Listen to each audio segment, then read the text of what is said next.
خلاف فیصلہ دے دیا نہیں کا کیا نہیں گھروں میں بیٹھ کر تبلیغ کیا کرے. کون ہے تم بھائی؟ ہو آ رہی ہو تم آئین تو نہیں لکھ سکتے, آئین تو اسمبلی بناتی ہے, تمہارا کام ہے جو آئین بنا ہے اس کی تشریح کر دو, اس پر لوگوں کو عمل میں لا کر دو, نہیں عمل ہوگا اس کے خلاف فیصلہ دو.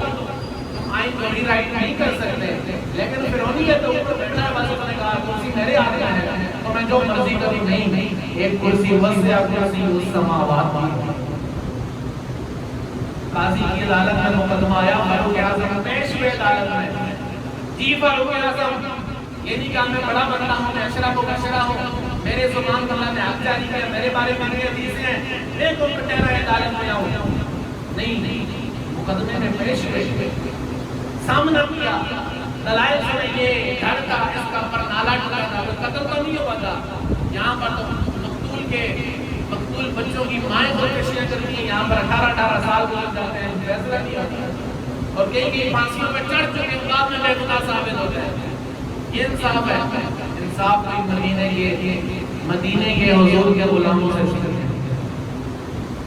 فرمایا ہاں جی امیر المومنین ہوں گے تو اپنی جگہ, یہاں عدالت میں ہے تو آپ کے خلاف کیس ہے. آپ نے حضرت عباس کے گھر کا برنالہ کیوں توڑا؟ فرمایا کہ یہ پرنالہ تو گلی میں پانی سے نہیں آتا تھا, تکلیف ہوتی تھی, میں نے مفاد عامہ کے لیے ڈال دیا ہے. سیدنا عباس رضی اللہ عنہ فرمایا کہ یہ پرنالہ رسول اللہ صلی اللہ علیہ وسلم نے اپنے ہاتھوں سے میرے گھر پہ لگایا. سیدنا فاروق اعظم نے فرمایا یہ دوبارہ لگ جائے گا, میں اپنی غلطی کا اعتراف کرتا ہوں. سیدنا عباس کھڑے ہو گئے, فرمایا نہیں ایسے نہیں لگے گا. جب یہ پرنالہ لگا تھا تو یہ جگہ زیادہ اونچی تھی, رسول اللہ صلی اللہ علیہ وسلم بیٹھے تھے, آپ کے کندھوں پر کھڑا ہو کر میں نے لگایا تھا. فاروق اعظم نے کہا اگر یہ بات ہے, مجھے اس کا علم نہیں تھا, اگر مصطفیٰ نے صلی اللہ علیہ وسلم نے لگوایا تو آج فاروق اعظم, آج عمر بیٹھے گا, ان کی کمر پر آپ کھڑے ہو کر دوبارہ پرنالے کو اپنی جگہ پر لگائیں گے. کیا اسلام ختم ہو گیا ہے؟ کیا اسلام اسی دور کے لیے تھا؟ مسئلہ یہ ہے مجھے اور آپ کو اسلام سے تکلیف ہے. مجھے شباز شریف تو نہیں روکتا کہ میں اپنے محلے کی مسجد میں نماز پڑھنے نہ ہوں, روکتا ہے وہ. میں کہنے کا مطلب ہے کہ اسلام کا ترجمان وہ بھی نہیں ہے. اگر ہوتا تو جن کی چکیے کا مسئلہ وہاں تو اسلام نافذ ہوتا ہے. کوئی تو یہ بے حیاں ختم ہوتی, کوئی تو یہ ننگی تصویریں ختم ہوتی, کوئی تو اللہ اکبر کی ہر طرف رواج ہوتا, کوئی صلاح الدین جیسا ہو. فرمائے جس دن یہودیوں سے بیت المقدس لیا, مسجد اقصی میں ہر طرف اذانیں ہو رہی تھی, قاتلت القلوب ان یتغیروا, فرمائے ایسے لگ رہا تھا کہ مسلمانوں کا دل خوشی سے آج کلیں گے, اندر سے نکل جائے گا. حکمران تو ایسے ہوتے ہیں, اتنا وہ بھی نہیں ہے, لیکن کہنے کا مطلب ہے کہ ہم ہر چیز حکمرانوں پہ ڈالتے ہیں. ہماری بچیوں کو پردہ کرنے سے حکمران منع کرتے ہیں, ہمیں سچ بولنے سے حکمران منع کرتے ہیں. نہیں, ہمیں دکان پر 2 نمبر چیز بیچنے سے حکمران آگے منع کرتے ہیں کہ نہ بیچو, یا تم 1 نمبر چیز نہیں بیچ سکتے. نہیں, یہ ہم لوگ خود کرتے ہیں. یہ ہمیں اسلام سے خود تکلیف ہے. جھوٹا ہم خود بولتے ہیں, 4000 کی چیز کو 8000 میں بیچنے کے لیے جھوٹا ہم خود بولتے ہیں. تو پھر کیا ملک ترقی کرے گا؟ کیا ایسے کرداروں نے ملک بنایا تھا؟ نہیں, ملک جنہوں نے بنایا تھا انہوں نے تو اپنے ماؤں نے بیٹے سعادت سمجھ کے قربان کر دیے تھے, اسلام کے کلے کے لیے بچہ دے رہے تھے. اس لیے اگر اس ملک کو صحیح کرنا ہے مجھے اور آپ کو صحیح ہونا پڑے. تکلیف کفر کو اسلام سے اتنی نہیں جتنا مسلمان کو خود اسلام سے تکلیف ہے. اس لیے جو فکر میں آپ کو دے رہا ہوں, ہم جو عالمین آپ کو دے رہے ہیں, فکر آپ کو میڈیا سے نہیں ملے گی, یہ سوچ آپ کو الیکٹرانک اور پرنٹ میڈیا سے نہیں ملے گی. یہ سوچ مجھے اور میرے طبقے کو اللہ کے قرآن اور رسول اللہ کے فرمان سے ملی ہے صلی اللہ علیہ وسلم. اس لیے اس وقت بھی ہمارے اکابرین انگریز سے نہیں ڈرے, جانے کو قربان کرتی. کیا کوئی پیسہ ملتا ہے؟ یہ آنے والی نسلوں میں وزیر اعظم بننا تو انہوں نے اس ملک کو دیکھا بھی نہیں ہے. یہ فکر ان کو جہاد کی قرآن سے ملی ہے, اور آج ہم قرآن پڑھنے کو تیار ہیں. آپ جہاد کے نام سے مسلمان ڈرتا ہے, حالانکہ جہاد اسلام کا رکن ہے, اسلام کی بنیاد ہے. یہ جو ملک بنا ہے تو جہاد کی وجہ سے بنا ہے۔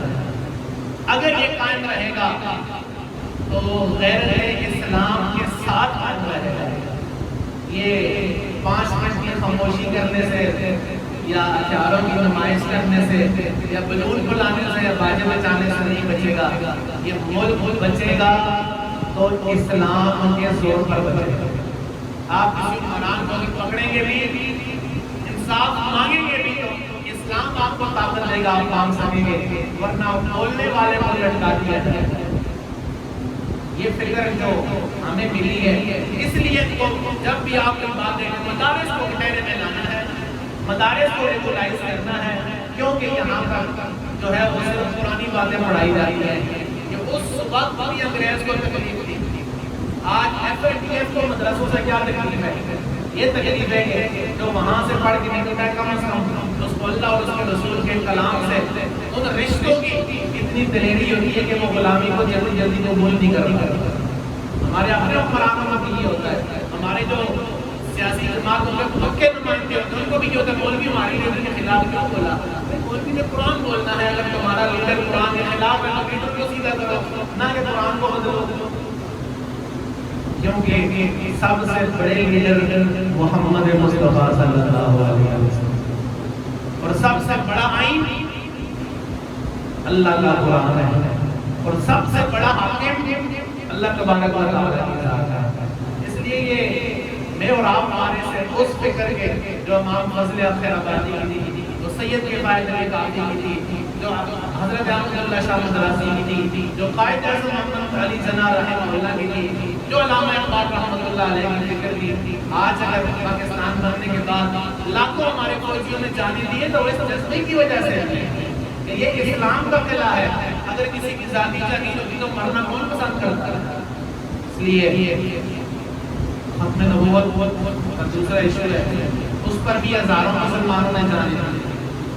حضرت احمد ستار نیازی، احمد شاہ درانی رحمہ اللہ، ان لوگوں کو برفوں کے بلاگوں میں پوری رات رکھا گیا، تب جا کے قادیانی کافر قرار دیے گئے ہیں۔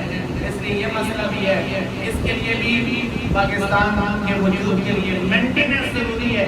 مینٹیننس کے لیے وہ کاریگر ضروری ہے جو کاریگر اندر سے اسلام کے نور سے بھرے ہوئے ہوں۔ پھر میرے ساتھ ٹائم تو کافی ہو گیا، لیکن دعا کرنے اس ملک کے لیے سدا بہار جمیع اس باغ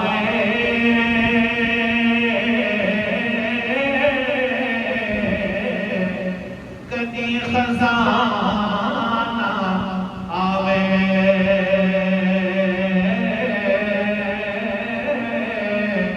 عمر فیض ہزار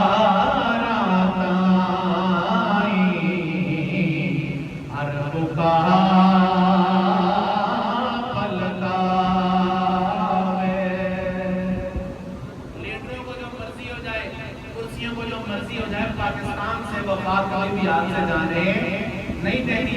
اگر چیک مہنگائی ہے، اگر جو اوپر ظالم بیٹھے ہوئے ہیں، لیکن ہمیں اللہ کا نام لینے سے کوئی روک، اللہ کے گھر میں مسجد میں نماز پڑھنے سے کوئی روک، راستے میں جاتے ہوئے میری ماں بہن سے کوئی دوپٹہ کھینچ نہیں سکتا، اس سے بڑی اللہ کی نعمت آزادی کی کیا ہو سکتی ہے؟